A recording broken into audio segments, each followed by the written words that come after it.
Guys, स्वागत है आप सबका हमारे YouTube चैनल कॉमिक स्पिरिट पर। तो शुरू करते हैं आज का पहला टॉपिक वर्ल्ड रिकॉर्ड से। वर्ल्ड रिकॉर्ड किसे अच्छा नहीं लगेगा कि उसका नाम Guinness book of world records में दर्ज हो। ऐसा ही कुछ हुआ एक व्यक्ति के साथ। वह सोचा कि वह भी वर्ल्ड रिकॉर्ड में अपना नाम दर्ज कराएगा और इसके लिए उसने महानगर के एक ऊंचे टावर पर चढ़ना शुरू कर दिया और चढ़ते चढ़ते उसने सीढ़ियों का नोट बोल्ट भी गिराते चला गया ताकि कोई उसे ज़बरदस्ती नीचे ना उतार सके। तो जैसे जैसे वह ऊपर चढ़ता गया तो 30 दिनों तक के लिए जो खाने पीने का सारा सामान था वह नीचे गिर गया। अब वह सोचने लगा कि नीचे जाए या ऊपर जाए, क्योंकि नीचे अगर जाता तो वह व्यक्ति ज़रूर मर जाता और उसे रिकॉर्ड भी बनाना था। इसलिए वह टावर के ऊपर चढ़ गया और अगले ही दिन पूरे महानगर में यह बात फैल गई कि वह प्रशांत नाम का एक व्यक्ति है जो वर्ल्ड रिकॉर्ड बनाना चाहता है। और यह खबर पूरे महानगर में फैल गई। सारे न्यूज़ चैनल वाले बस उसी के बारे में बोल रहे थे कि वह वर्ल्ड रिकॉर्ड बनाने के लिए 30 दिनों तक भूखा प्यासा कैसे रहेगा। उसके पास सेल्यूलर भी है। सब उसे बचाने के लिए अपने तरफ से कोशिश करने लगे, पर उस व्यक्ति ने पहले ही कह दिया था कि कोई भी अगर मुझे हेलीकॉप्टर से बचाने आएगा तो मैं नीचे कूद जाऊंगा। पर ऐसा होना जरूरी नहीं था, उसे बचाना तो था। नागराज उसे आत्महत्या करने पर मजबूर नहीं करना चाहता था और वह उसे बचाना चाहता था। और अचानक से वह महानगर के टावर पर चढ़ गया और प्रशांत को देखा तो वह बेहोश पड़ा हुआ था और उसी बेहोशी की हालत में उसने प्रशांत को बचा करके ले आया। और इतने में वहाँ पे सभी रिपोर्टर्स आ गए और नागराज की तारीफ करने लगे। फ्रेंडी, हवा का राजा, हवाई कलाबाजी में उस्ताद था प्रिंस। उसके हवाई कारखाने देख दर्शकों की सांसें थम जाती थी। साथ ही फ्रेंडी और प्रिंस गहरे दोस्त भी थे। फ्रेंडी और प्रिंस बहुत ही गहरे दोस्त थे। जो फ्रेंडी हवा में उछल सकता था और प्रिंस भी कुछ कारनामे दिखाता था। तो वहीं सर्कस में एक व्यक्ति था जिसे प्रिंस का सर्कस में लोगों के सामने करतब दिखाना अच्छा नहीं लगता था। वह मौका देखते रहता था कि कब फ्रेंडी को नीचा दिखाए। राज सर्कस का यह स्पेशल आइटम था जिसमें बिना जाल के ही हवा करतब दिखाए जाते थे और नीचे रिंग के जाल की जगह लंबे बंधे होते थे नुकीले भाले। एक दिन प्रिंस बीमार पड़ गया। यह आइटम रोका नहीं जा सकता प्रिंस, तुम्हें किसी भी तरह यह करना ही होगा, ऐसा उसके बॉस ने कहा। तो प्रिंस ने कहा मैं करूँगा मैनेजर साहब। बेचारा प्रिंस, यह सर्कस वाले उसे एक दिन का भी आराम नहीं दे सकते, ऐसा फ्रेंडी ने सोचा। और यही मौका देखकर जुम्मन के एक दिमाग में एक आइडिया आया और उसने करतब दिखाने वाले रस्सी पे तेल और ग्रीस लगा दिया। और यह सब पता चल गया फ्रेंडी को। उसने उसे मज़ा छकाने के लिए उसे कुछ नहीं कहा। और अगले ही दिन जब वह प्रिंस जब करतब दिखा रहा था उसी समय वह फिसल गया। बस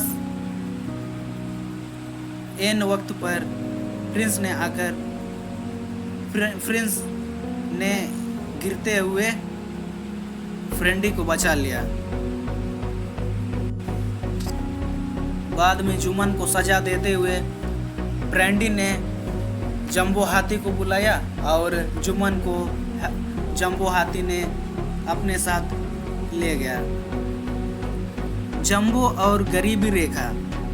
प्रोफेसर जंबो बहुत दिनों बाद अपने गांव लौटा। कहो भैया जंबो, कैसे हो? बस तुम लोगों की दुआ है। विदेश से लौटा है। विदेश से लौटे अर्थशास्त्र के महान प्रोफेसर जंबो अब आपके समक्ष अपने विचार प्रकट करेंगे। आप सबको प्रोफेसर जंबो का सादर नमस्कार। पढ़े लिखे ऐसी ही बातें करते हैं, उनमें से एक दर्शक ने कहा।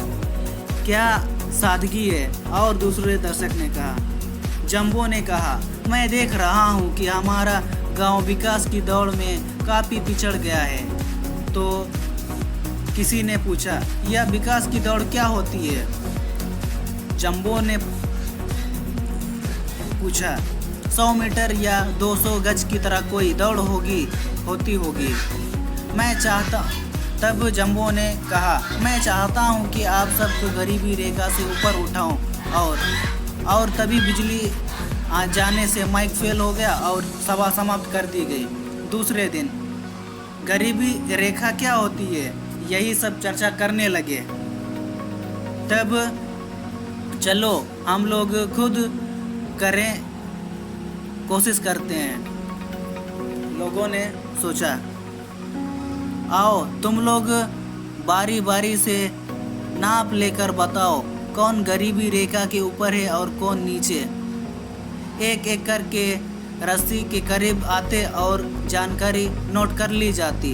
हाँ, तुम गरीबी रेखा से ऊपर हो, तालियां। जब लो सिंह की बारी आई, अरे यह तो बहुत ही नीचे है, गरीबी रेखा। गुस्से में लोहा सिंह ने ऊंची छलांग लगाकर गरीबी रेखा पार करनी चाहिए और रस्सी में फंस कर नीचे गिर गया। उसकी टांग टूट गई और बाकी हंसने लगे।